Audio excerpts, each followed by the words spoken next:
Hi, it's Rebecca Weinberg, and you're listening to As People Podcast. Thank you, Savia Rocks.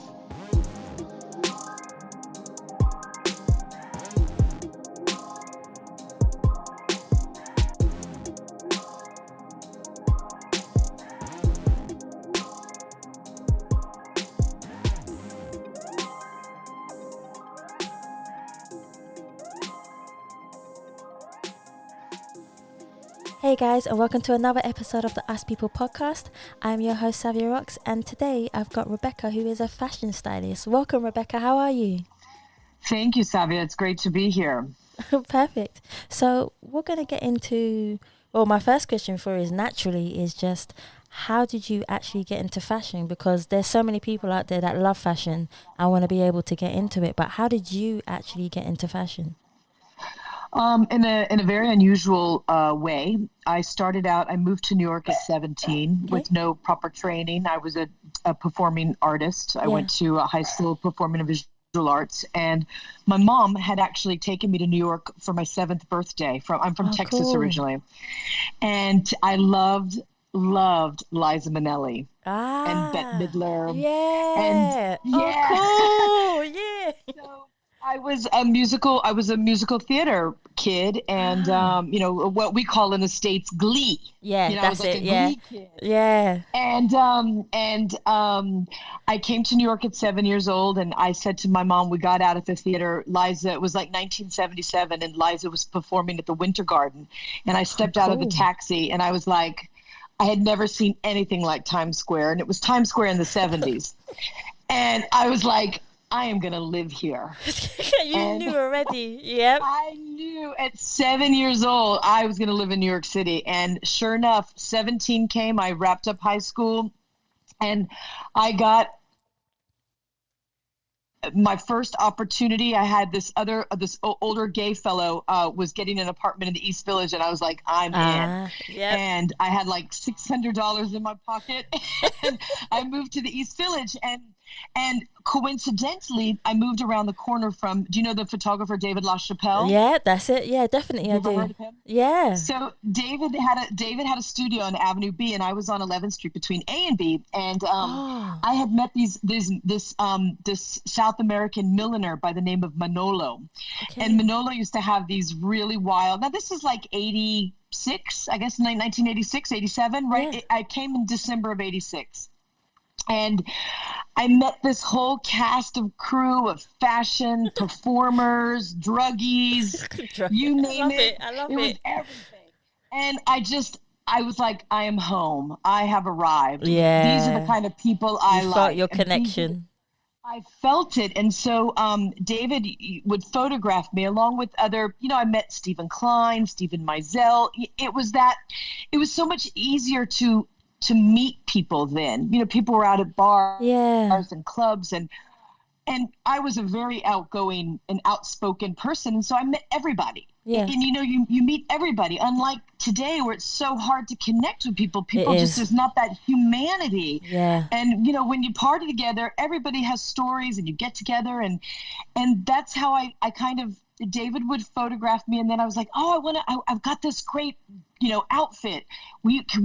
So then I started to bring the clothes, and then it was like, but wait, I found this, half canoe prop on the street and, on Avenue C. I was like, I want to be naked with a headdress. I love it. And that is how I started. I didn't even really know.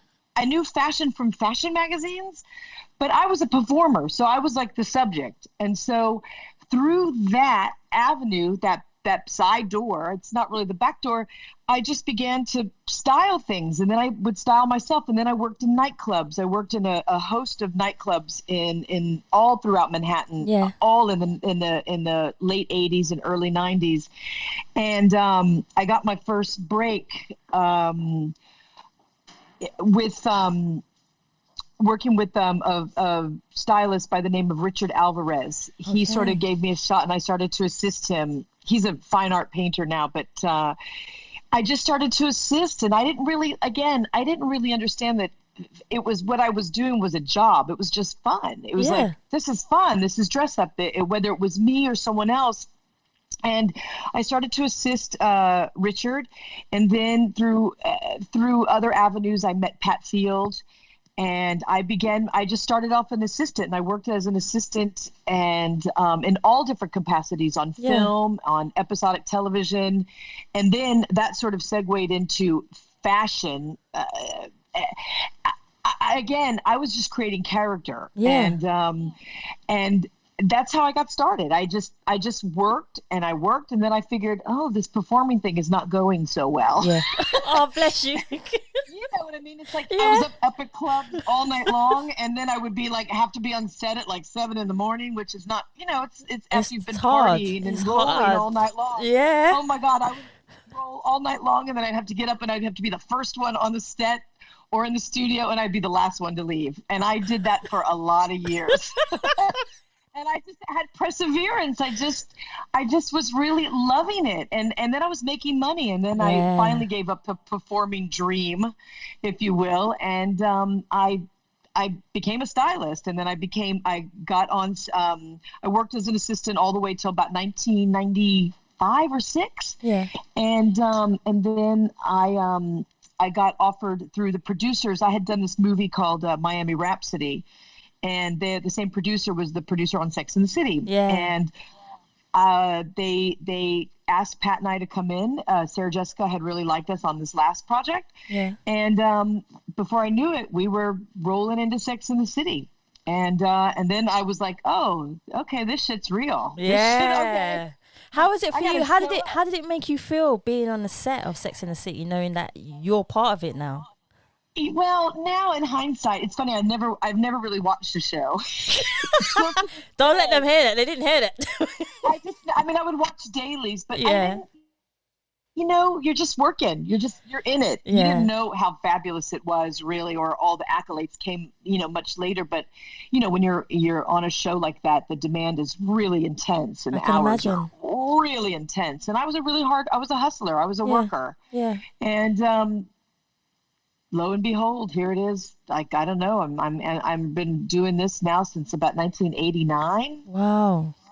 Yeah, I started like 18, and I'm 51, and I've been working. You don't look 51. I wish everyone could actually see you, Rebecca, because they can't see you the way I can see you right now. But you do not look 51. Yeah, I'm 51. I just turned 51 May 10th, and I'm happy. Like I said, I have a good life. I've freelance. I've put people to work. I've got a partner who's in the industry, and we have 5 kids, and it allows me to. Wow, cool. To travel. I mean, we don't travel as much as we used to. It's budgets go down and whatnot. But I feel very fortunate to be a freelancer all of these years and not have to I have to report to people. I have to show up. Yeah. But to be really my own boss is really kind of key. It's funny. I was trying to teach my kids. I was like, be mobile. Don't get stuck. Don't get stuck, sitting in a cubicle or an office. Be mobile. Yeah, whatever you do, have your computer, be able to go. But it's how are you seen in this industry? It's like, how do you stand out? It's like, unless you go and get your chops in a magazine, which, if you're a kid and you think outside the box and you go to work for a magazine, which is, it's like a painter. It's like somebody trying to hold your hand while you're painting a picture. I mean, I've never aspired to be a part of a fashion magazine. Yeah. I love certain magazines, but but the status quo type of magazines, like the Condé Nast I would never fit in. I don't fit in. I'm the odd one out. You know what I mean? That's how I feel. Yeah. And so I could never fit that status quo. And I've never aspired to that. I mean, I get a lot of kids that come, and I intern kids 1 or 2 times, and then either they're a right fit for me, and I just put them to work right away. I don't torture kids like, oh, you've got to work 6 months, and I would never do that, because you know what? Ain't nobody got time for that. Yeah, it's true. We got to work. I just don't do that. It's like, either you show me and you show up and you're on time and you do what you say you're going to do and you're able to do, you're on board with me. Did people try to do that for you when you were first starting out? Well, Pat Field she was my partner. I feel very fortunate. She was my partner of 11 years. We were romantically involved, but she gave me a shot. And I Okay. had tenacity. And I had, as we say in Jewish, chutzpah, meaning I had Ah, balls. yeah. I would, Hey, I use would those look at balls. myself. I Yeah. used them, and she liked that, and we were a really good team. So I would say out of everybody, she gave me the biggest shot. Then I also worked for Polly Mellon, who was Okay. she was Yeah. an editor at Vogue, and she's a much older now. Polly's got to be in her 80s. Well, Pat's almost in her 80s. Oh, wow. And Pat's still working. She still consults on lots of projects. And Yeah.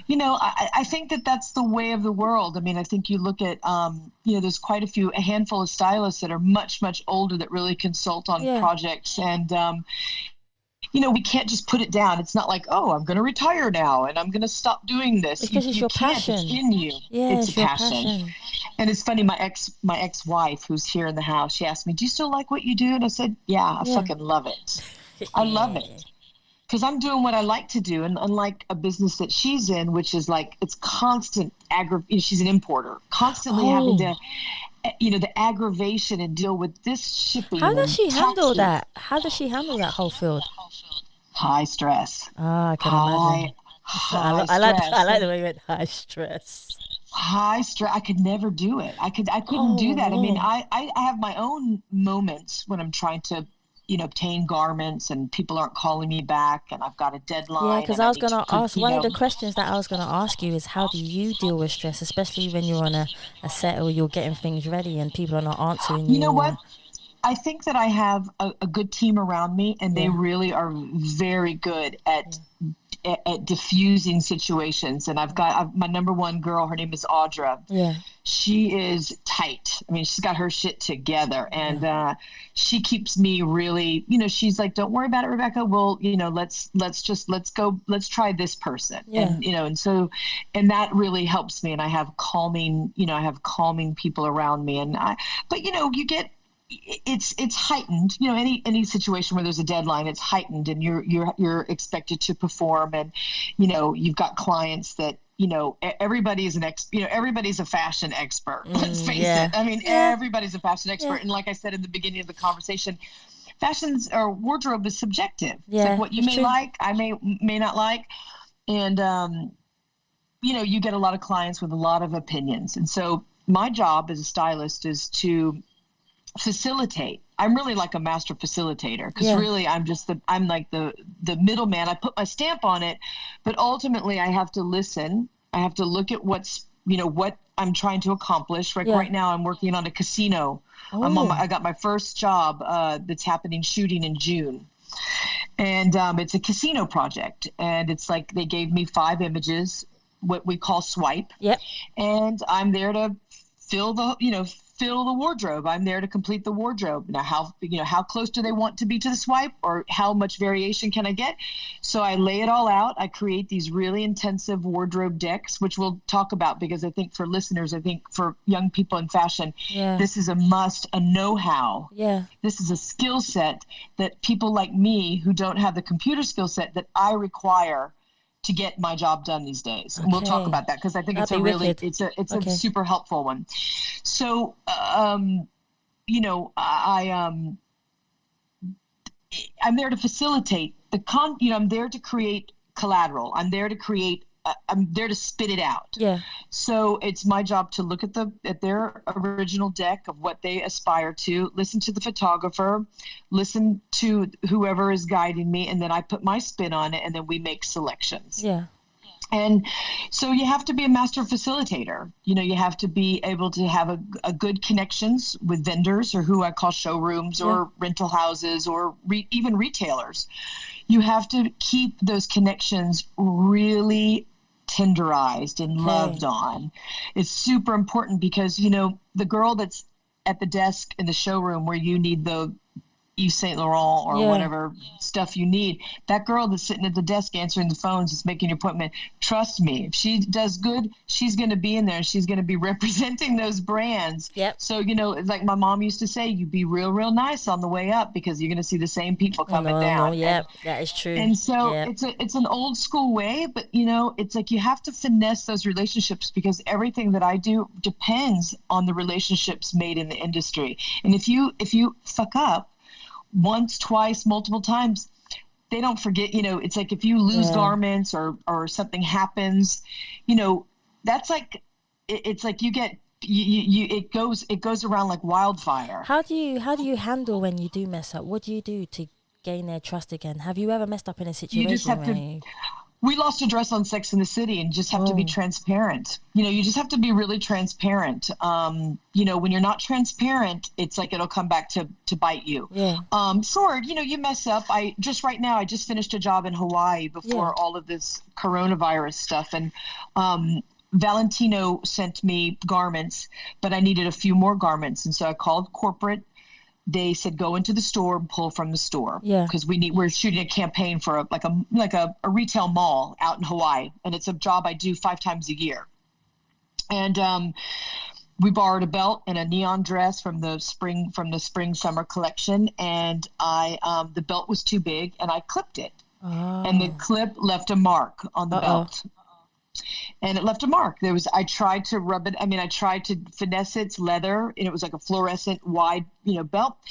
And I ate it, meaning I had to buy it. So I told my clients, I said, listen, I'll split it with you. Well, the belt was like $500, $600 with tax, but, just somebody who's working, it's like all the dollars. So you try to be really careful. And, it's like my client, they really wanted the belt. They really wanted me to go and get additional wardrobe. So everybody's a part. So instead of saying, well, it's not my fault, instead of being like defensive or not taking responsibility, just own it, deal with it, and then move on. Okay. So I took the belt. So I couldn't take the belt back. I bought the belt.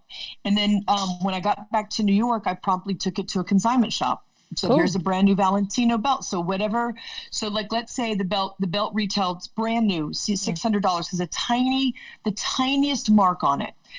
Take it. I took it to a consignment shop. She was like, $375. We'll probably ask for $375 for this. Okay. So they take their cut, and then that comes off the top, and I still split the difference with the client, and everybody's happy. Yeah. See. So it's like you just go so much of it is just being accountable. Yeah.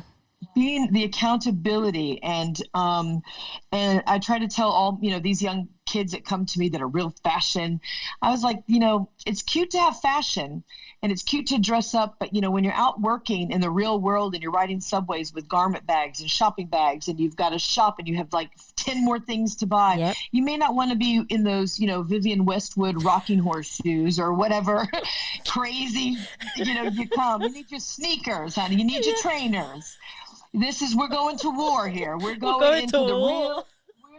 We're going into the real deal. This is not for like walking around in like, in 85, 90 millimeter high heels. It's like the second that somebody comes to me and they're like all fashion, I'm like, maybe you should go work for a magazine, because in my world, you're going to be in your sweatpants and your trainers, honey, and you're going to be ready to go and rock the world. You better be comfortable.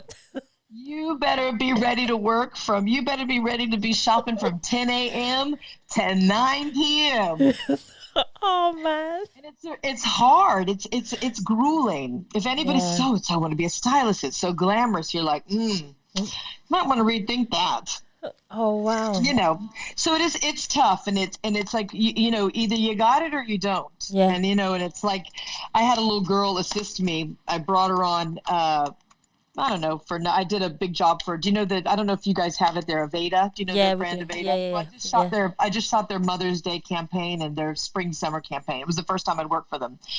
And I had this little girl work with me. I'd never met her. She'd been really calling me. I was like, all right, I'll give her a shot. My other assistants were busy. And I was like, let's go. And usually I have somebody work for free at least once or twice, just so I can get a vibe. No, that's fair enough.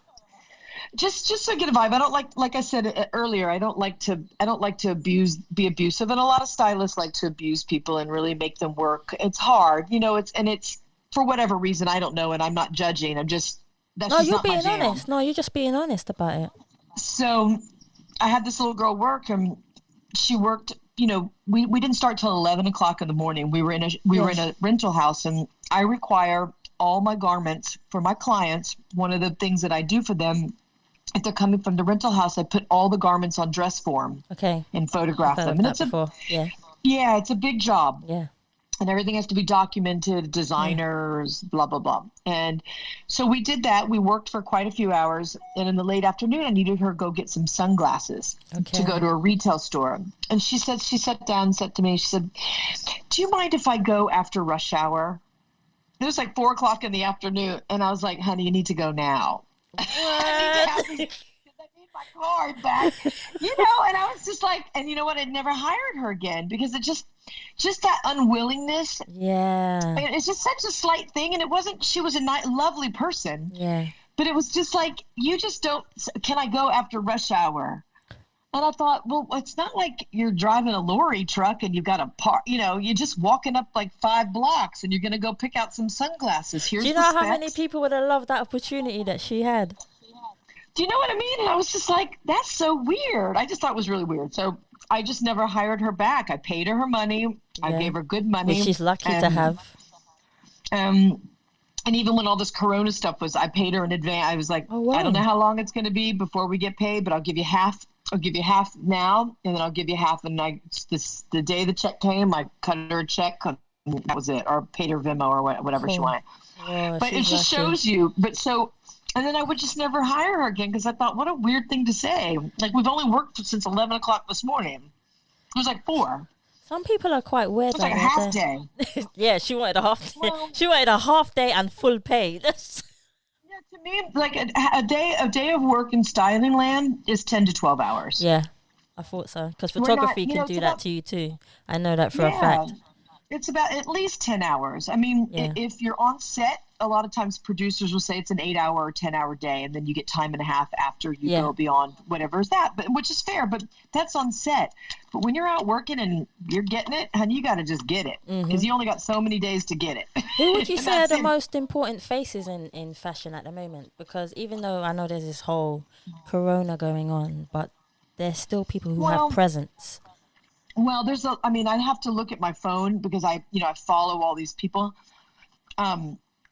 And it's funny because I'm not really that interested in fashion, like real fashion. Yeah. Because that's for the Jeremy Scotts and all the people that live in that world. Yeah. I'm in a real commercial. What I do to make money is commercial stuff. Yeah. And that's what I do. I like fashion. I wouldn't say I love it. I live for it. I'm not living and dying for it. Yeah. But, I'll tell you this much. Whoever is swaying and wooing the world, they're going to have a real hard go at it at this point on. That is true. And whatever it is, you have to be really clever. I look at, and I can't, for some reason, I can't think of, like I love like Christopher Kane, and there's so many people that I think are there's so much talent out there, but you have to have the funding. You have to have the business partners. So many of these kids are you have to have a good creative. Team as well. Oh my God, you cannot do it alone. It takes a village. It takes a village. And I tell you, in this, with retail stores closing left and right, first here in the States, we lost Barney's, now Neiman Marcus. These are big U.S. retailers. Neiman Marcus, J. Crew, companies like JCB, all filed for bankruptcy. Saks Fifth Avenue, they're going to file for bankruptcy. And so what happens with that is they go and continue business. After they file bankruptcy, it gets all moved around and shuffled. But who loses are the young designers who do not get paid for their goods. And then they're asked to take the goods back. And then they're sitting with a bunch of stuff, units, they call it units. What are they going to do with it? They can't turn around and sell it because it's the collection. They're moving on to the next thing. Wow. So I tell you, with all of these big stores, it's all going to change. And I don't know. I don't know. I don't know what the future is. It's going to be really, really, really difficult. I think Fashion Week is going to shift to one location. Yeah, I think so too. I think personally it's going to just swing over to Paris, dead in the middle.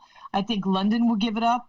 I think all the small, unless you're in Australia or New Zealand, which is, really far away. I think Europe will all come together And I think US, it's already been fledgling. I mean, it's a shit show at Fashion Week. It's like people are selling tickets. I mean, it's like, it's nuts. When I look at Fashion Week to me is a trade show for people in our industry. That's what it is. But it's turned into this whole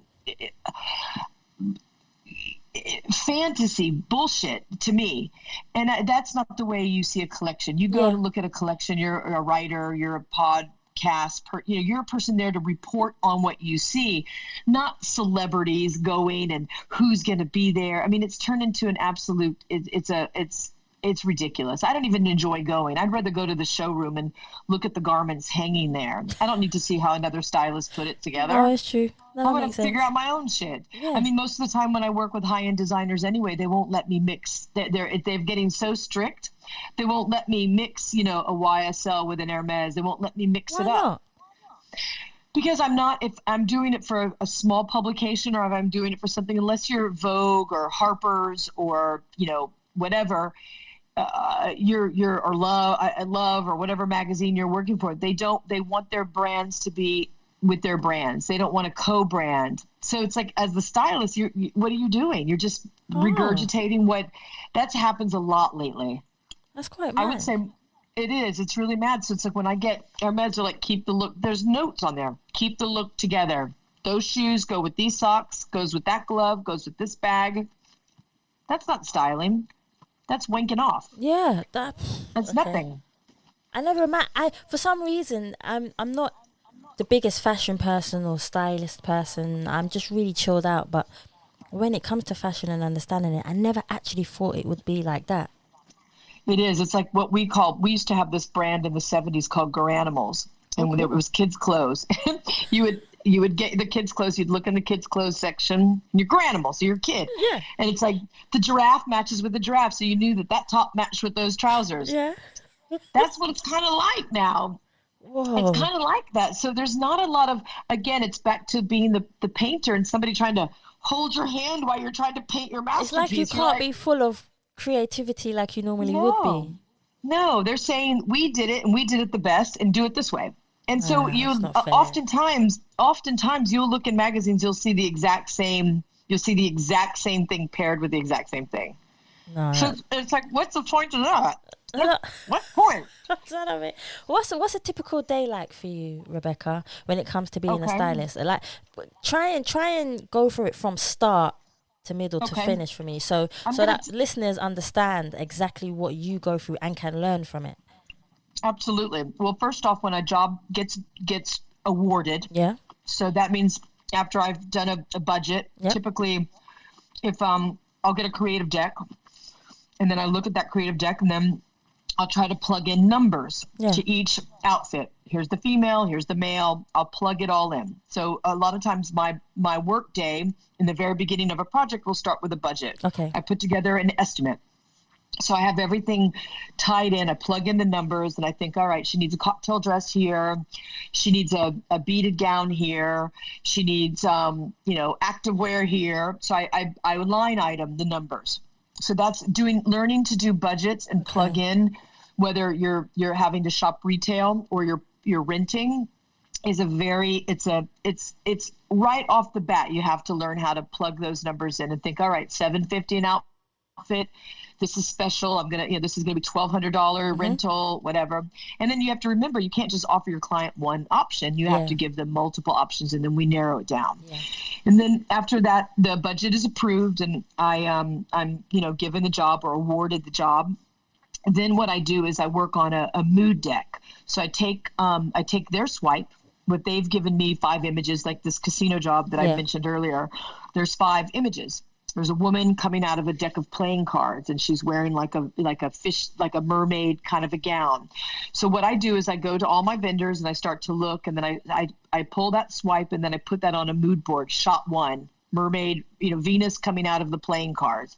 Shot 2 is a girl holding a handbag, and there's cards flying, in post. So it's like whatever I have to find an interesting top or whatever, and she's holding a handbag. So the handbag is props, because it's props, so I have to find the garment underneath, so I would line item that. And so what I do is I go to all my vendors and I pull whatever I think would be a good fit for that image. Okay. to create that image. Some clients like it literal, some clients like it interpretive. Yeah. And then I pull that all together, and I have assistants that do this for me, and we call them wardrobe decks. And so first we'll do a mood board, and we'll put it looks very candy colored, and then they'll kind of like, oh, we like this, or we don't like that. Okay. So then what happens is after we have a conference call with, 10 people, you can't, it's not just one person to answer to, you have to answer like 10 people talking to you. It's kind of a challenge. I was gonna ask, how is it having to answer to 10 people? Because I know everyone's going to have an opinion. Yes. So then I'm back to being the facilitator. I'm trying to write notes. This one likes, this one thinks a red dress would work. This one likes a black one. This one wants ruffles. This one wants sequin, whatever stuff they need. So then what I do is I start to do, if some items are online, a lot of my rental vendors, I can pull up from their library of garments. Yeah. Or then I just go into websites, shopping websites, whether it's Bergdorf Goodman, Neiman's, Macy's, wherever I need, whatever is the garments. And then I actually provide my clients with real options. Okay. So up in the corner of these, I usually use Google Docs. My assistants use Google Docs, and you need to be really proficient in Pages or Google Docs. And you need that for me is as to start off in this business. And most of you guys that are young, you all know this stuff. Me, I'm like, I used to do mood boards. Like literally I would like do collages of like on old school, like on board. I remember I walked into a job once, and it was maybe 10 years ago, and everybody was already, putting everything. I was like in there with my mood board. I was like, here's my old mood. The school. girls were like, yeah. Wow. She's like, I've never seen anything like this.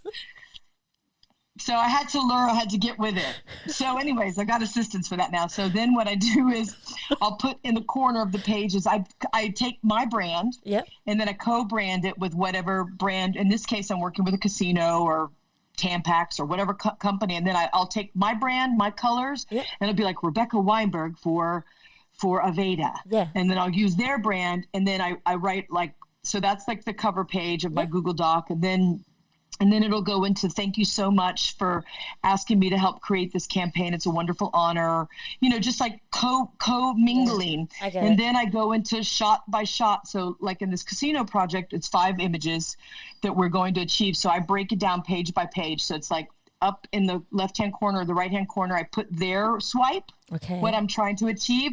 And then I give them all of the options and I number them. And if they're from different designers, this is Yves Saint Laurent, this is Dior. A lot of clients like to know that it's high-end designer. Yeah. Some of them don't want to know. Some of them like it, some of them don't, depending. Okay. So then I have to pull all my swipe, and then we have to number it all. So that goes for each scenario. So everything is, and I put all the black dresses with the black dresses. Here are the red options here. So when you're looking at it, it's very cohesive, because remember those 10 people that I told you that are on that call? Yep. Those are the same people that have to look at your wardrobe deck. It's your tool. It's your guide. It's like, this is what I'm offering you based on your specs. Okay. So these are part of my days. This is even before I've even gotten into the market. Yeah, I was just thinking that. I mean? So a lot of it comes off the computer, because it just does. You have to do a lot of front work. The shopping and the pulling it's almost like it doesn't almost have to happen. Yeah. A lot of times I can pull everything off of online, which I don't like so much, because I'm such a tactile and I'm super I like people. I like the people in my industry. So I like to go, but we'll get to that in a second. So anyway, so after I pull all this, and sometimes at that stage before I've offered this working wardrobe, real available items, like I had said earlier, I go into showrooms, I put dresses on forms, because there are a lot of rental houses that don't have the computer access. So then I go and I look at my sizes of my talent that's cast, and I pull a bunch of dresses, and then I put them on form. And if they don't fit on a 2 or a 4 or 6 or whatever size our talent is, that dress is not now available, goes off the deck. So it's like, I'm not going to show them a dress, and they're going to like, I love that dress, but our talent is a size 6 and it's a 4. There's waste of time. So it's my idea to create a tool that they can quickly access. Well, we like dress number 3. We like dress number 7. We like dress. What about that dress? Does it come in another color? So it becomes a guide. Okay. And so And then a lot of times, in addition to those single numbered items, if it's separate, I'll then do either lay downs or dress forms where I'll put tops and bottoms. Okay. I'll dress them, scarves. This is how she is with a bag. The bag is over the shoulder. It's a visual guide because, like I said, you've got 10 people and everybody is like, you've got agency people, you have client people, you have the photographer. So it's a real collaboration to get where you're going, because you can't show up at a shoot anymore. It's not like, oh, here's my rack of clothes. Yeah. Let's look through it and pick it. That does not fly. They want to see it weeks ahead of time. Oh, wow. So I'm working on this deck right now that will be presented. I will have a first conversation on Wednesday. Yeah. First, I'll have a conversation with the photographer tomorrow. Okay. We'll pick through the deck and edit it. Yep. Pick out. So we won't number it yet. It'll still be a live deck. We'll kick away any of the things that the photographer is not into. Yeah. You have to always pay respect because the stylist works closest with the photographer. Really. Yeah, I know. Yeah. Because Trust me, I the know. photographer Yeah. typically brings you on. They ask for you, and that's how you get the job. So anyhow, then you edit it, and then they come on, and then they talk about it, and then you have to fill in the holes, and that's when you go into the market. Typically, that's when you go into the retail market, is when you don't quite have it, and you're missing. They want another silver dress option. You have to then go and start looking at other vendors that perhaps you don't have connections with, and you have to buy at retail. Yeah. So you have to budget for that in your original estimate. So that's my typical day. It's like that's several days, but it takes, even though a lot of these jobs, they only want to give you 1 to 4 days prep, it takes 4 to 7 days. Whoa. And so there's a lot of days that you're not even getting compensated for. Oh my gosh, that must be mad. It's just the reality of it, because you want to be prepared, and you want to be prepared on the front end. So you're not running around like a chicken. They always say, I don't know if they say that, the chicken with their head cut off. Yeah. So you're not running around the market and you're just grabbing at shit. Oh man. So describe the most challenging stylist or set you've ever had. Oh God. I've had quite a few. I think a lot of times if you've been brought on by a photographer, or a lot of times if a client has requested you and you've never worked with the photographer, you could have a very difficult photographer, and that makes your life really hell. Yeah, thought so. So, there's been multiples, but not too many. There's less bad experiences than compared to the great experiences. So, all sets are difficult. You have to really, again, it's really about a team. You have to have a really strong team that helps think before you've even asked for it. Yep. I have this girl, Audra, who is like, she's got me all figured out. Mm-hmm. She knows exactly what I need, when I need it. And she is right there. She's like left brain, right brain. It's amazing. And if I didn't have that support, I would be, or if my ego got in the way, that's when you fuck up. That's when your ego. That's another thing I want to talk about is the ego. How do you handle your ego as well as their ego? How does it all work out? I'm very, I'm very cock. Like I'm very cocky, but I'm a humble cock. Yeah. I like that. I'm a humble cock. I have ego. I know my shit. Yeah. I do. I have a long time to do it. Yeah. But I'm not so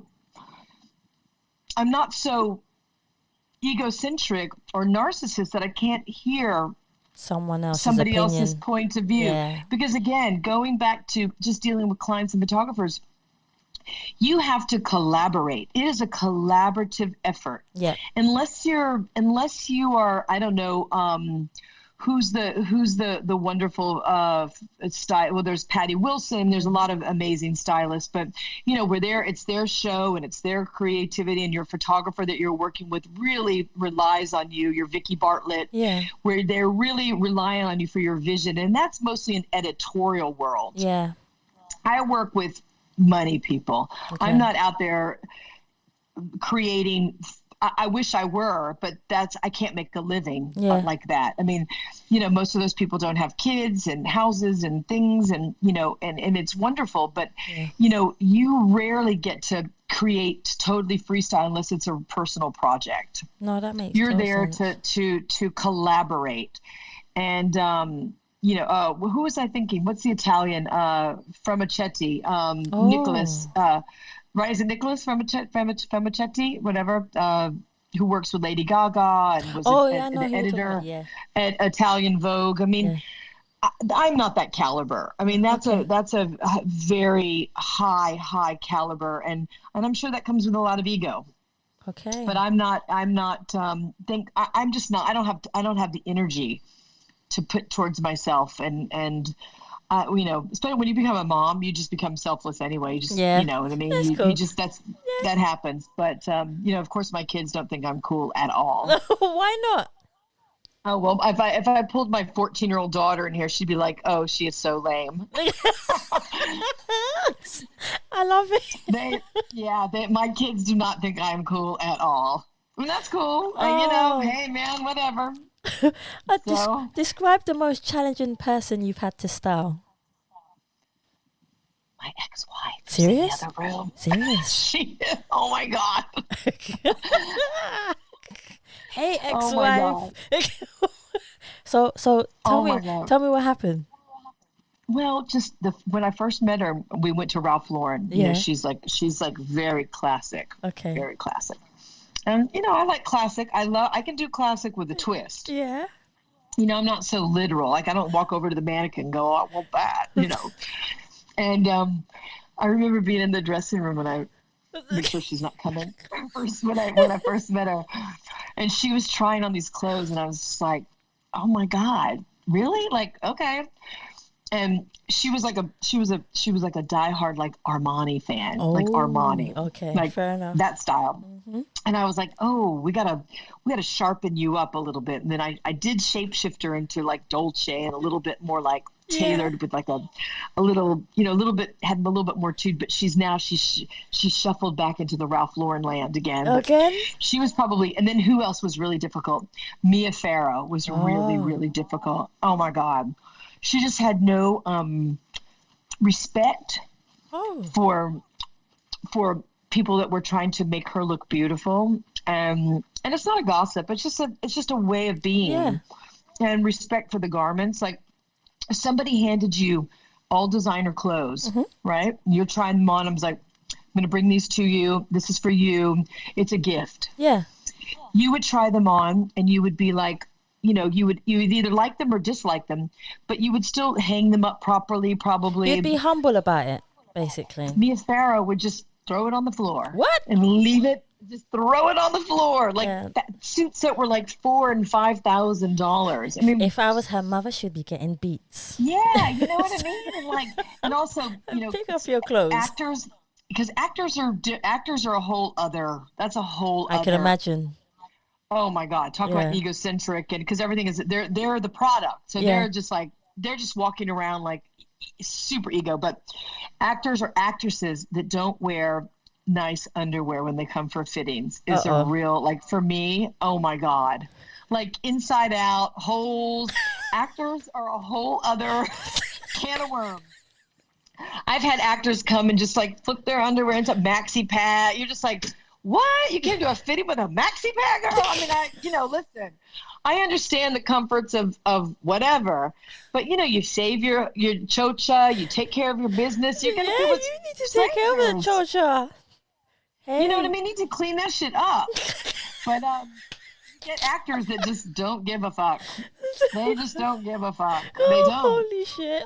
So models are like heavenly. They're great. I love models, but I mean I love actors too, but they're just a whole other, it's just Ball a game. different it's totally different ball game. But yeah, I mean it's just difficulty. I mean, I've had actors make me cry. Oh, there's my What? daughter. Oh, Here, hey. pop in. Hey.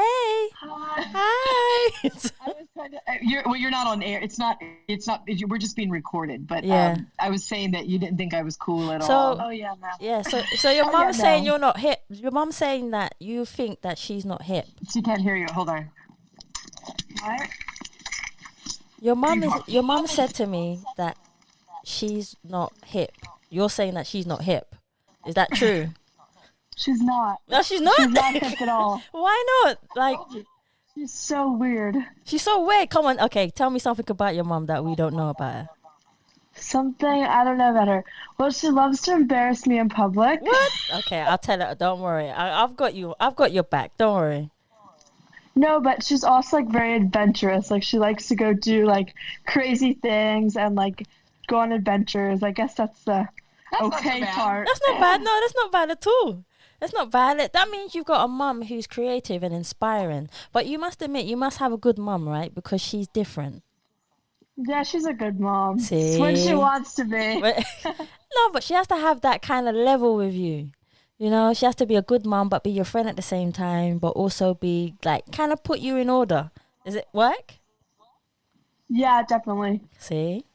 So you got a Yeah. good mom. Oh. Definitely. Okay. You Yeah, take care, okay? Yeah, definitely. Good mom. I told you. I told you. I got it out of her. I got it out of her. She says you're a good mom, so that's at least that's all right. That's good. That's good. Yeah, she's great. She's an academic though, unlike me. She's a smarty pants. That's all right. You need someone smart around you. Oh my God, she's so smart. Hopefully she'll be running my business. No, she'll be running her own business. What does she want to be? Where do you want to be this week? This week? They changed. She started out, she wanted to be a cardiothoracic surgeon. Okay. And now I think she's more into law, but she would like to help, she'd like to help people. Yeah. So she says, but we'll see. We'll see. I think she would be, I think she should go. She's good with the numbers. I think she should go into finance. Okay. Because she can be mobile. Remember our conversation early? Being mobile is key. And when you work in finances, you can work from your computer. You just work with people's money. That's actually really and good. work from anywhere. Yeah. I mean, there's many facets to it that I'm not even aware of. But I think it's also a growing field as well. It doesn't stay. It changes all the time. So it's always a growing field in there. Absolutely. Who would you say is your mentor, or has been your mentor throughout your whole years of styling? Well, it's probably not a person in fashion, but I would have to say whose birthday it is today. I think one of my greatest aspirations was Grace Jones. Ah, okay. I mean, I think probably hands down. And most of my aspirational figures that really inspired me were really through music. Yeah. Because like I said earlier, and I came from I have a musical theater background, and I merged that. But to me, it was Liza Minnelli, Bette Midler, Grace Jones, Nina Hagen. Oh yeah. Flamboyant, Dolly Parton. Yeah. Caricatures, people that are not afraid to be themselves. Be themselves. Yeah. And and then you could look at contemporary people like a Daphne Guinness or somebody who's really, who's really sort of broken the way of things. And Alexander McQueen was a huge friend. He was a friend as well as somebody that I aspired to, Jean-Paul Gaultier, Jean-Paul Goude, in fashion photography. So many. I can imagine. So many that meld together. But I always loved it pop. I always loved it colorful and flamboyant. Hey. Those, whether it would be Liberace when I was a kid, I loved Liberace. Now, what kid wants to go see Liberace? I mean, do you even know who that is? You probably don't. I do actually. Do you? Yeah. So, I mean, my dad took me to see Liberace when I was a kid, and he slid down a fucking slipper, and I was like, a man slid down a slipper with a cape. I was like, I just thought, oh my God. So I've always loved the flamboyant, but I loved the dancers. I loved Bob Fosse. I loved Cheetah Rivera. I loved Eartha Kitt. I mean, Eartha Kitt for me, when I was a young, I mean, she did it all. Lena Horne. I mean, these are women that were sophisticated. They were fierce. They had to fight for their shit. They had to get on, and they had everything against them. and they still thrived, and they went on But to it's lead, thanks to women like them that gave women like us a chance. oh my God. And I still, and yeah, today's Grace Jones's birthday, which is 72 years old today. Whoa! Nah, she don't look no 72. No, well, She those are don't good look. Jamaican genes. Those are good Jamaican genes. Yeah. But but I just, and then I have there's just so many that have inspired. And I worked with Little Richard. Oh, I did a cool. film called Shelley Duvall's Rock and Rhyme, and we lost him last week, and he was like one of the highlights of my Yeah. career, was to dress Little Richard. I mean, I dressed Oh. him in a pink wig. He let me put a pink wig on him, and he was like totally down with it. I mean, I was like, okay. So, it's all the people that have come rolling my way. It's just been a gift. Blessing. That's why I still like what Yeah. I do, because there's always going to be somebody new. Meaning I'm going to meet new people all the time. And that's why I like my business, is because you just never know who's going to be around the next corner. That's true. Never know. No, that's really true. And that's fun. And Yeah. No, cause cool. that's, What has yeah, been it's, like the best? How can I say it? Not the best, but has there ever been a point in your life, Rebecca, where things weren't going your way, and oh yeah. I mean, just, regardless, I took time off to raise my daughter. I took Yeah. about 6 years, and I was totally out of the business. And to go back into the business, and that was about almost 5 and 6 years ago, was the hardest thing, because I'm older. yeah, I had it, all the contacts that I had from previous that all moved on and shifted. The industry shifted. We went from going out into the market and showing up with a job with all these fabulous clothes, Yeah. to having to do all the stuff that I described earlier in Yeah. the podcast. And I did not know shit. I had to learn from scratch, and I had to it was really hard. I mean, there was so many nights I cried. I was like, I don't know what else I'm to do, because this is the only thing I've ever done as an adult. I mean, this is it. So what am I going to go do now? It's not like, oh, I'm going to go into PR, or I go into some other industry. I don't know. What am I going to work in Starbucks? I mean, I don't know.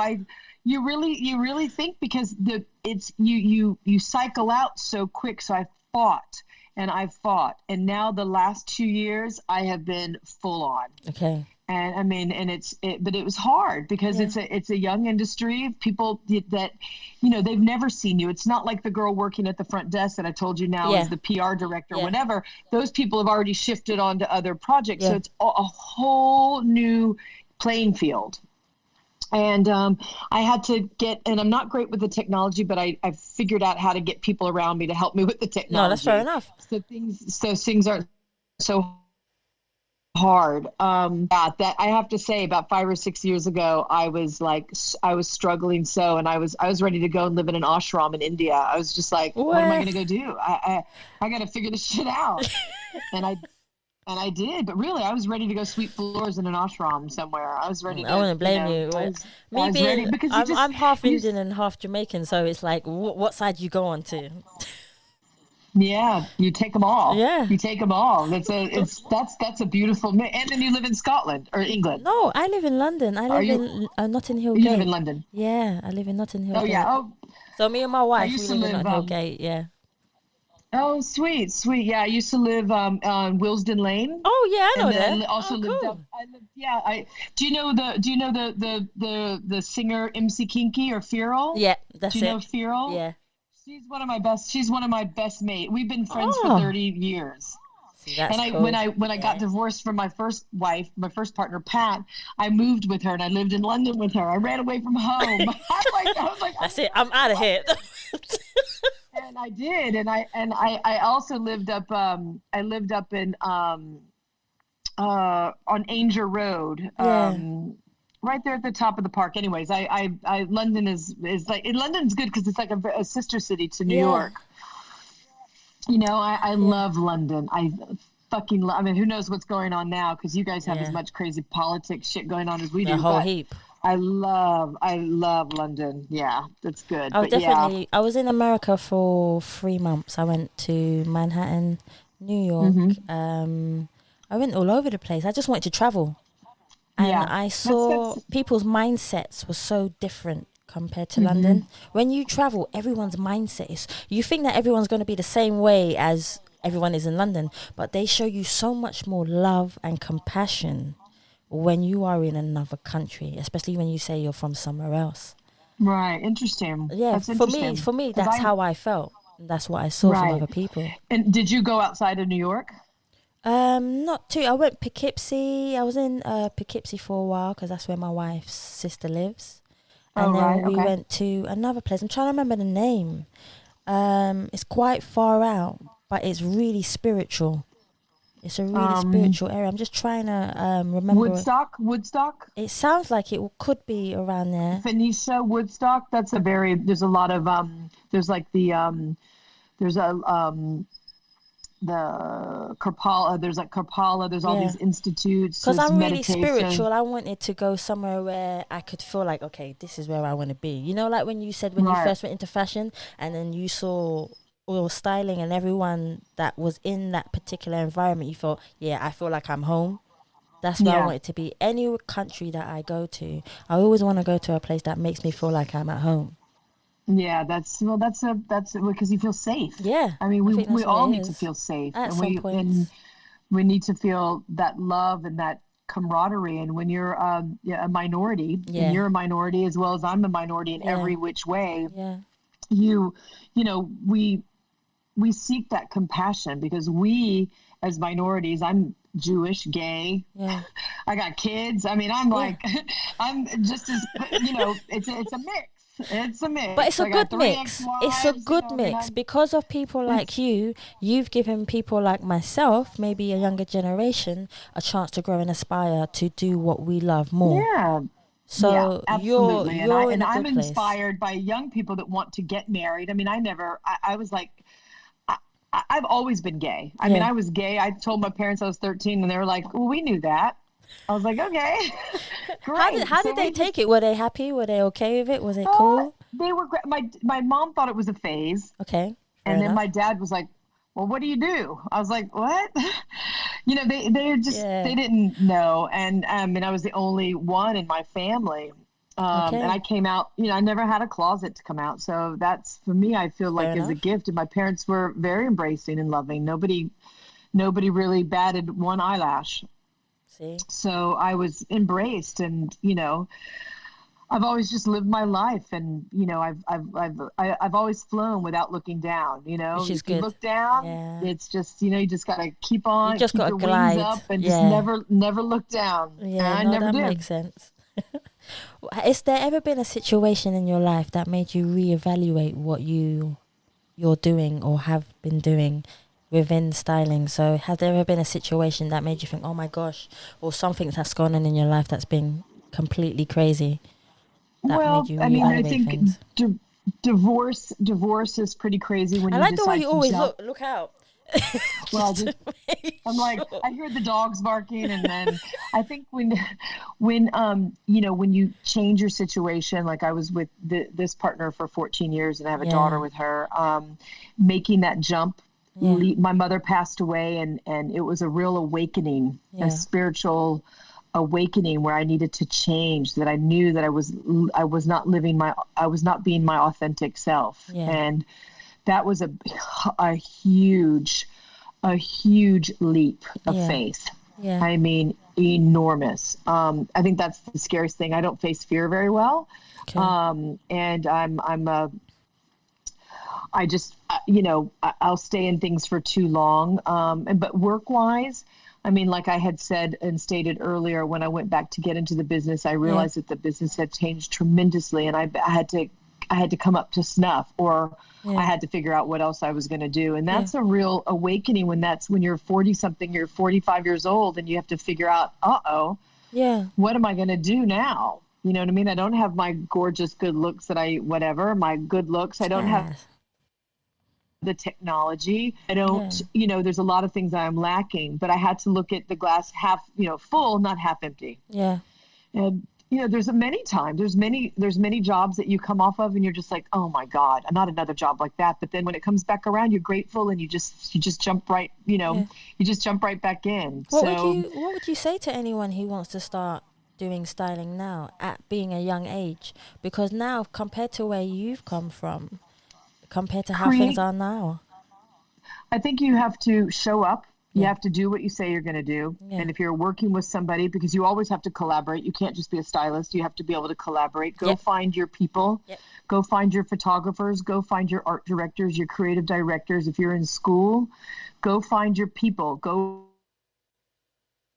to those other departments in and find your crew and start to create content so you can figure out what your style is, what you gravitate towards, what you aspire to, what you want to try, so you can weigh what looks good, what feels good against what feels. I've just been doing it now because I'm switching over agencies. Okay. And we're building my website, and she was my agent at my old agency, but she left. And so she went off on her own. Yeah. And so I'm going to go with her. She's been off on her own for a year now, and I'm going to go with her.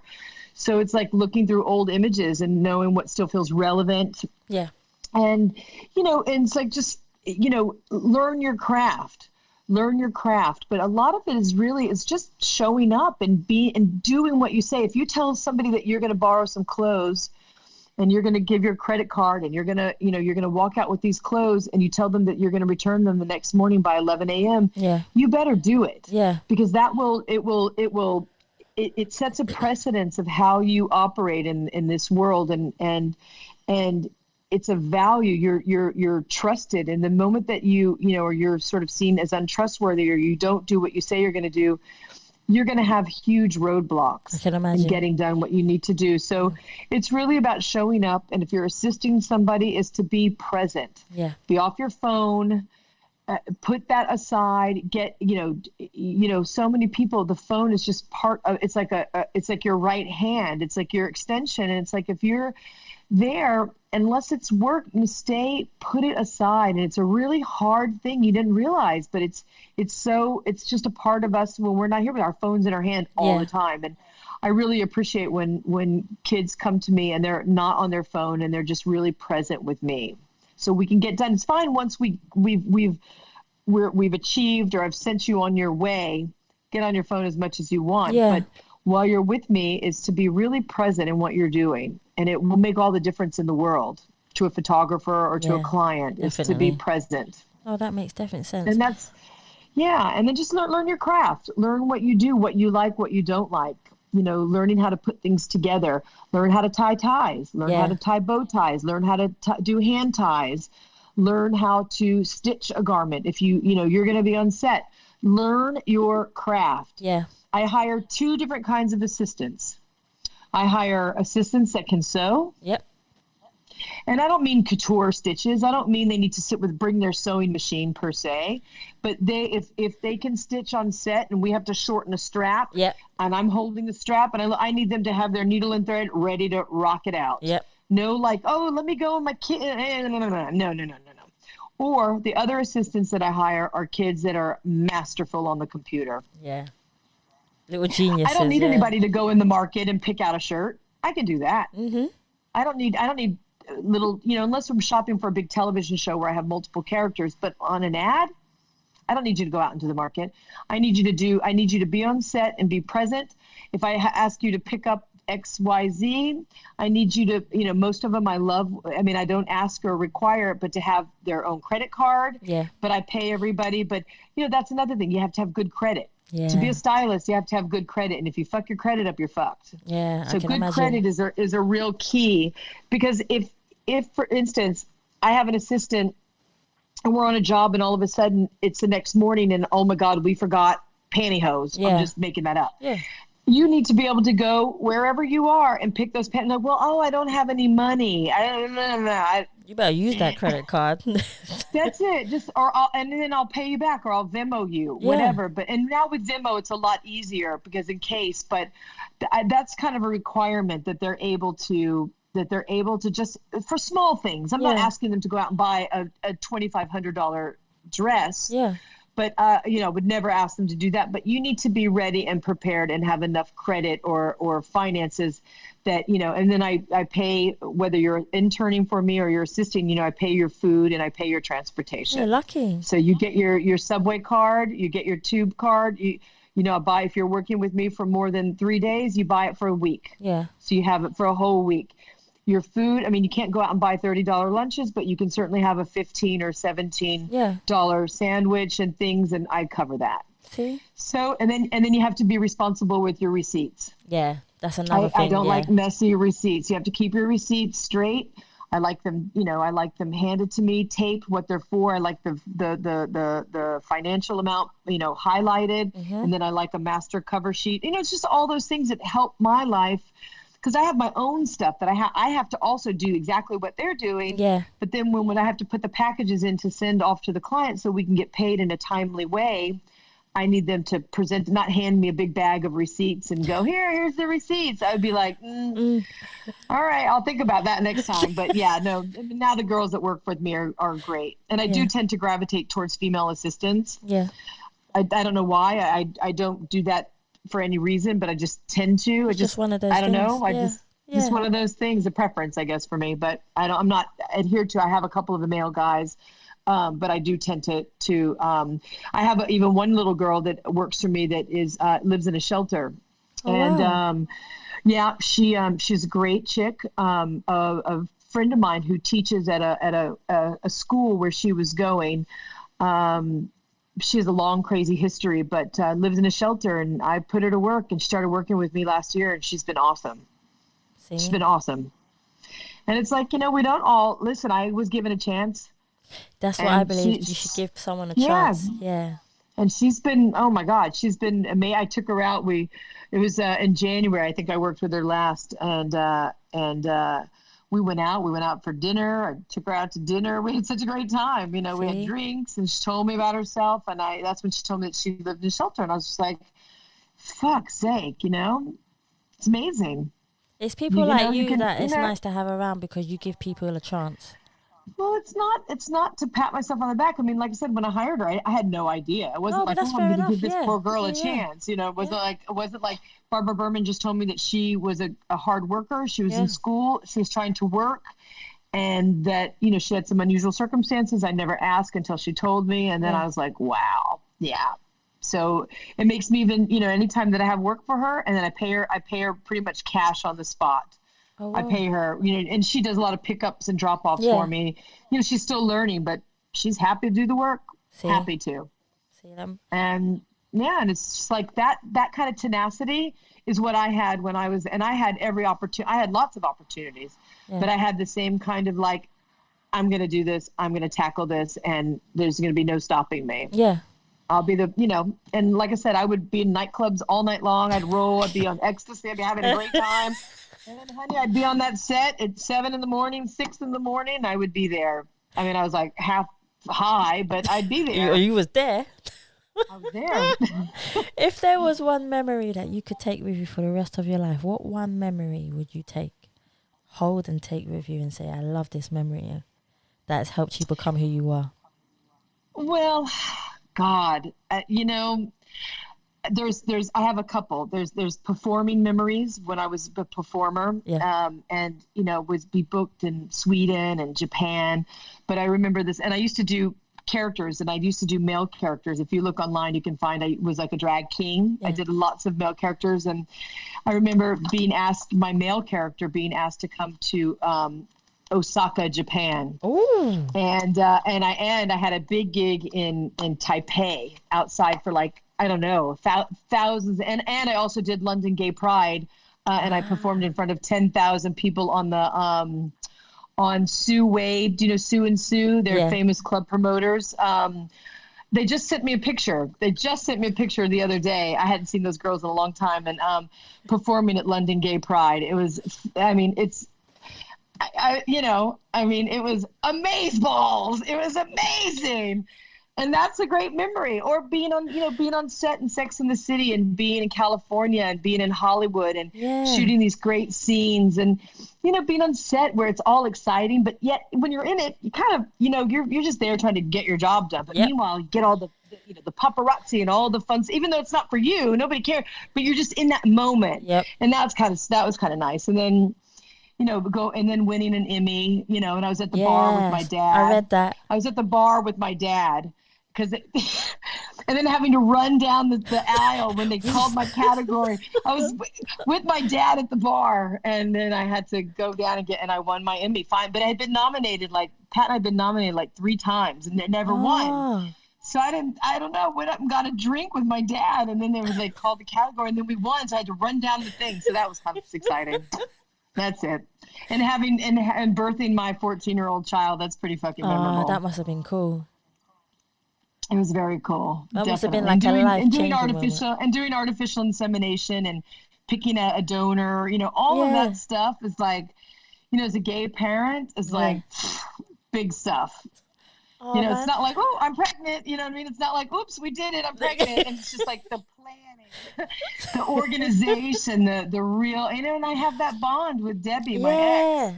Yeah. The Armani loving girl. But, but I have that, and that's those are, life is just really, I think once you hit 50, it gets really good. Actually, it gets really good in your 40s. It gets really fucking good. And then when you get in your 50s, you just don't give a fuck. I'm not far off 40, so. Yeah. It's fun. And the older you get, the wiser you get, and the less fucks you give. Yeah, that's true.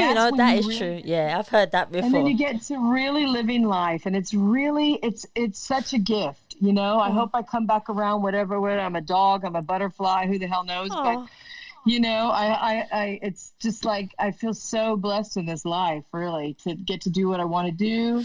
I got to have kids like I wanted to do. I'm raising my new, she's not new partner, but my partner, she's got 4 kids. Oh, wow. We got 5. I have 1, but she's got 4. We got 2. She's got 2 ex-husbands. I have 2 ex-wives. It's you couldn't make this shit up. It's like the gay Brady Bunch.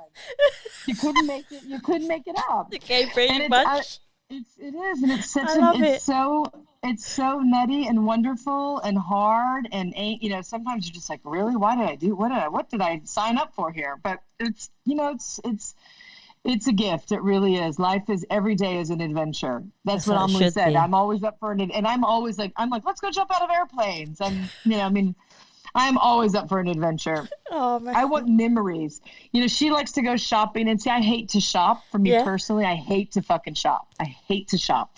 But she wants to shop all the time. When they're in, my other kids, we have one other daughter who's 23. She's a makeup artist. She likes to shop, but nobody likes to shop the way. And Amelie is like Hermes and Valentino trainers, and she's got nicer wardrobe than I have. But I don't like to shop on Rebecca time. I don't want to shop. I want to go out and ride bikes to the beach. I want to go surfing. I want to, I want to go jump out of. Audra and I, when COVID broke out, we were going skydiving that morning. What? And then we were going skydiving, and we were in Hawaii on a job, and I was like, we're going skydiving. And she, she's she just turned 30, 32. She just turned 32. And she's like, let's do it. So we're going to go with our model, who's on America's, she's the host of America's Top Model Switzerland. Oh, cool. Her name is Manuela. Anyways, we were all going to go, and then the people canceled it because COVID. I was like, oh my God. But that's the kind of stuff that we do. That's the fun stuff that my kids always talk about, because I'm wild. Yeah, your daughter did say that. Yeah. I gave my daughter a driving lesson. She almost killed 2 people the other day. I didn't tell her ex-mom. I didn't tell her other mom. She almost literally hit these people walking down the street. And then she almost turned into this other man. And then I had to pull the steering wheel because she almost ran into a sign. I was like, oh my God. She's like, I can drive. Not. Oh man. So she wants to do another. She's at school. She's doing online school right now. But she wants to do another driving lesson later today. Uh-oh. I was like, prepare yourself. We're going to go up to a grassy field up behind our house. and she can drive around on that. I was like, you don't know how to drive. Oh man, I got 2 more questions for you, Rebecca. Okay. One is, what advice or what would you say to people that you don't normally say on a podcast or an interview that you would like to share with people about you? You know, I feel like the luckiest and the happiest person on the planet. I can see that. Because I really like what I do. I like the people I'm around. Yeah. And you have to, and I tell that to people because you too, or anybody and everybody should do and be their authentic self. Yeah. And it may not be for everybody. Yeah. Well, that's I'm not true. everybody's cup of tea. But, you know, I say that to people because it's like life is short. It's it's short. like it goes. Time isn't yours. Time is not yours. Yeah. And get down to doing what you're doing and do it well. Yeah, and I love enjoy that. it. I love that. You know, just enjoy it. And, you know, I mean, do I enjoy being fat after having a baby? No, not really, but I enjoyed it. And it's like, you know, whatever. It's just like, it's life. So you got to just enjoy it and just, you know, just be Honest yourself. with yourself. Yeah. Yeah. Don't look over at the other person and go, I want what they have. You just do your own thing. You don't know how they got it anyways. Yeah. I always say to people, you don't know how they got what they got, so you don't need to worry about how they got it. That's right. Yeah. So I'm like that because, I mean, I have my mom raised me as a single parent. Yeah. And, you know, I was adventurous. I mean, I started loving the life that I led early. You know, I was like in clubs, like a lot of, you know, I was up in clubs at 14. It was a lot different then, but you know, I was exploring and I'm glad I got a lot of the really wild stuff out early. Yeah. That I'm grateful. Get it out early and move on. Don't drag it out. Especially if you're enjoying it. But if you're really going down that way, you know, just, you know, do it with moderation. That's fair enough. Rebecca, where or can go we all find out and then wrap it back up. No, that's true. Where can we find you, Rebecca? If people want to find Rebecca, where can we find you? Well, you can Google Rebecca Weinberg, and you can. I mean, I live between Atlanta and New York, and now Miami. I just bought a house in Miami, and we're moving down. We're gonna do the base out there. Right now, the base is in Atlanta, but I'm online, and on my website, I pick up the phone, I answer emails. But I'm and any advice, and I answer every email, and I'm creative at RebeccaWeinberg.com is my email. And I answer everybody. I get, lots of kids. I take interns. That's perfect. But I mostly work out of New York, Miami, LA. Okay. And Atlanta now, but and I'm on Long Island today. It looks nice there. The weather is a little cool, but we had a beach day. I yesterday 2 days in a row went to the beach, and yesterday I ran 4 miles. I took my dogs and ran about 4 miles on the beach. Is so beautiful, and people here it's more space, so people can social distance. I just went to beaches that weren't really crowded. Yeah. But I'm like an 8-minute drive to the beach here. It's not too bad. So it's at all. lovely. It looks lovely. Yeah, it's lovely. Even seeing the sun just come in, it just looks really nice. Yeah, and I have the shades on this side, but the pool closed. So, yeah, it's really pretty here. Oh, man. Rebecca, I want to thank you so much for coming on the Ask People podcast. You've been great. Thank you. Yeah, I love it. Thank you so much. And you'll let me know when it airs, Of course I will. And guys, all right. I want to say thank you so much for listening to the Ask People podcast. You can always subscribe to the Ask People podcast by going on Spotify, iTunes, or Google Play. Please always remember to stay happy, stay positive, and continue to be kind to one another.